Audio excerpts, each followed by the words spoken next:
जैसे ही कहानी शुरू होती है, जैक रीचर एक बार फिर बेघर, चालाका और जिस्मानी तौर पर मजबूत मसलह के रूप में दिखाई देता है, जिसका जिंदगी का मकसद भी बेइंसाफी का मुकाबला करना है। इस सीज निकामर्गजी हेदफा एक बड़ा जराइम पेशाकार नेटवर्क है, जिसके पीछे एक ताकतवर कारोबार शख्सियत जिक्र भी है,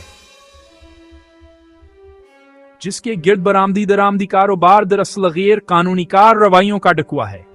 रीचर को एक खफिया ऑपरेशन में शामिल किया जाता है जिसे DEA चलाती है, ताकि एक लापता इन्फॉर्मेंट को बचाया जाए और बी के खिलाफ शवाहिद इकट्ठे किए जाएं।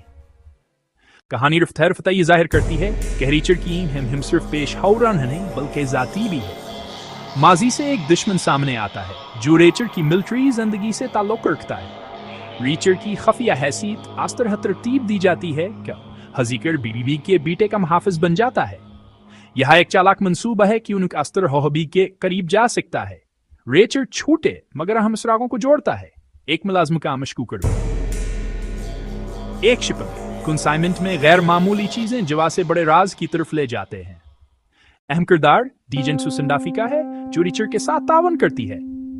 डाफी कानूनी दायरा कार में रहती है, जबकि रीचर कानूनी हदूद तोड़ने में हचकचाहट नहीं दिखाता। रीचर को एहसास होता है कि बिगा ये कोसी अच्छी पीदह नेटवर्क का सिलसिला है, जिसमें मकामी करपट पुलिस, कारोबार शरका और बीना लाकवामी सर्किट शामिल हैं।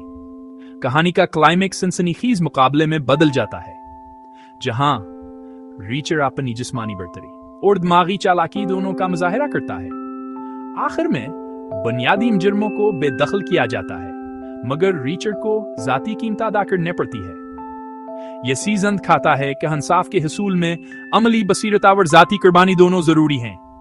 रीचर सीजन 3 एक काबिल देखने की कहानी